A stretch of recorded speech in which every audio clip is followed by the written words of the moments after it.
Transgression, literally stepping across in its Latin origin, has come to be defined as the act or process of breaking a law or moral rule.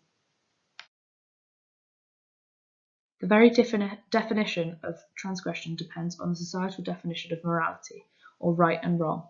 It gives a boundary to break, an obstacle to rebel against, something to transcend through its acts or behaviours. Without societal rules, there is no transgression. Within this context, therefore, transgressive comedy can be seen to be comedic acts or behaviour that step across the societal definition of acceptable humour. For example, joking about topics such as sexual assault, disability, or race would be considered taboo in modern Western culture. The origins of comedy are universally believed to be derived from the ancient Greek comic plays known as satire. These works were generally founded in the desire to ridicule the social goings-on and often obscene in nature, with sexual innuendo and phallic processions being the most common forms of humour. Satire plays were used to honour the Greek god Dionysus through festivities that were based on moral indecency and subversion of societal principles. It could be argued that comedy itself was developed as a transgression of the morals of society in ancient Greece. The phallic processions and moral obscenities were shocking and humorous, with the famed Greek philosopher Aristotle stating that the origins of comedy were in light treatment of the improper and undesirable. From its satirical beginnings, comedy has developed and evolved over the years to morph into the multifaceted entertainment we know today. Transgression is at the heart of a variety of genres of comedy, with violence and offensive behaviour at the forefront of many popular comedic performances. Slapstick as a genre of comedy can be traced back as early as the 16th century with the origins of the classic Punch and Judy puppet shows, the physical comedy in Shakespeare's A Comedy of Errors, and in the 1800s with the rise of pantomime. It is a form of physical comedy that transcends social acceptance through its humouring of violence and exaggerated barbaric behaviour. Slapstick has become a very popular form of comedy, with performances from comics such as Monty Python, Mr. Bean, and Charlie Chaplin enjoyed around the world due to the ease of its translation. Physical violence can be relayed cross-culturally because of its lack of need for language, the humour of inflicting pain in a comedic way shared universally. In Slapstick and Comedic Performance, Comedy and Pain, it is stated that slapstick entertains viewers with its depiction of the mighty brought low and of wrongdoings punished, so we can take a vicarious pleasure in observing the pain without feeling any of the consequences ourselves. This suggests that the entertainment in seeing the pain of other people in this comedic context is enjoyable because there are no true consequences, as the violence depicted is not real, so the morality of the situation is not as dubious. The violence that sets slapstick apart from other physical comedy is also what makes it transgressive. Comedy is found in the pain experienced by someone in the scene, often exaggerated and over the top, such as the famous booby trap sequence in Home Alone or the To Me To You sketches of the Chuckle Brothers.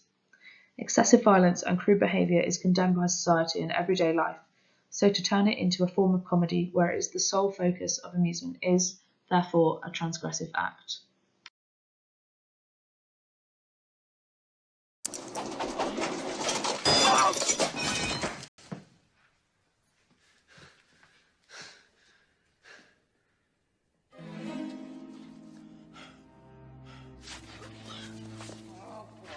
That's it, you little.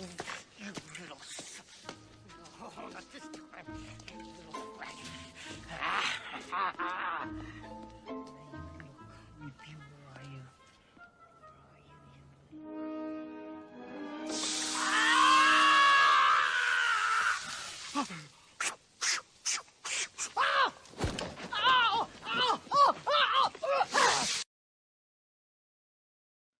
A form of transgressive comedy that has recently become popular is insult comedy, finding humour in targeted offences. With the rise of the trend of roasting, from specific videos on social media to the newly created TV show Roast Battle, insult comedy is founded in the transgressive act of joking at the expense of an individual with the intent to cause as much offence as possible within the context of comedy. It is implied that, within this form of comedy, the recipient of such targeted abuse take the insult in good nature and not in a serious manner, something that could only happen with this specific context. The jokes made by the comedians are often intensely insulting, with ethnicity, sexuality, and physical appearance often the butt of such humour. The intention to cause hurt is generally seen as a moral wrong in everyday society, often labelled bullying or harassment. The comedy world, however, seems to have different transgressive rules. Racism and ableism, sexism and homophobia, seen in everyday life as criminal and morally wrong, can, in this context, be played off as gross, with little to no consequences, with the target of the joke expected to laugh along. This is clearly an act of transgression, with such words spoken completely reliant on the context within which they are said. Even within the wider world of comedy as a medium, insult humour is seen as transgressive, with some comics believing that there is a line that is crossed through offensive and insensitive nature of the jokes told. This poses the question of acceptability, and if anything is truly unacceptable to joke about. Paul is so sexually naive that when his girlfriend asked him for a 69, he cooked her a chicken chow mein.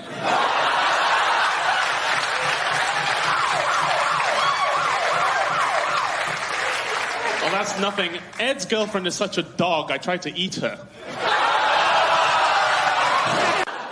You have lost loads of weight. You'll have to get yourself a new wardrobe now. Hey, it's a good job your wife left you. You've got a spare one.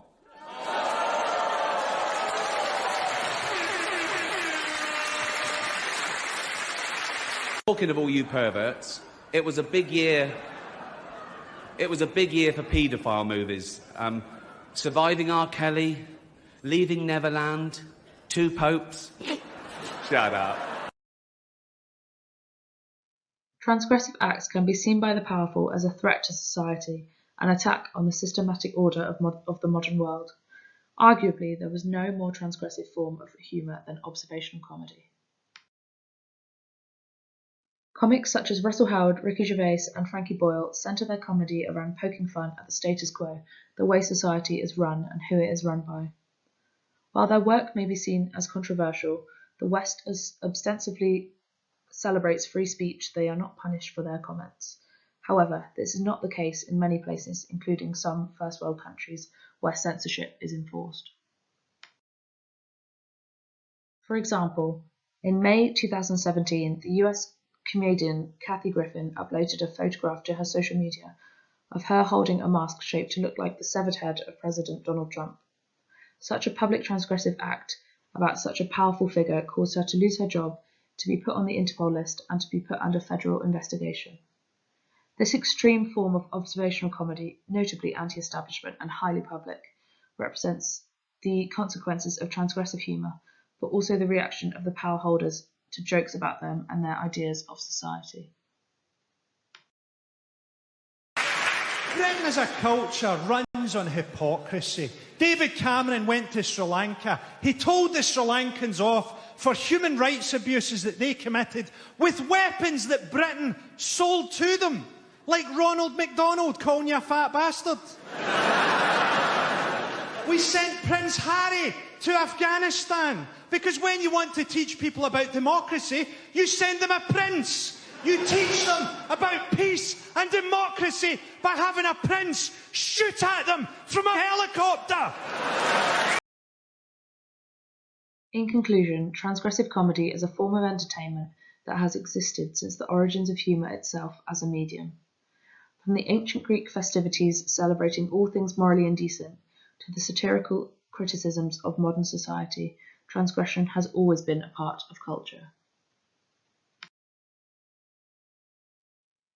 The success of transgressive comedy is dependent on context, with levels of appropriateness and humour changing according to when and where a joke is told. The controversy surrounding the different forms of transgressive comedy can be minor to systemic, with varying consequences. It can be said that transgressive comedy is a luxury of modernised society, but more than anything, it is a powerful tool of free speech and creative freedom.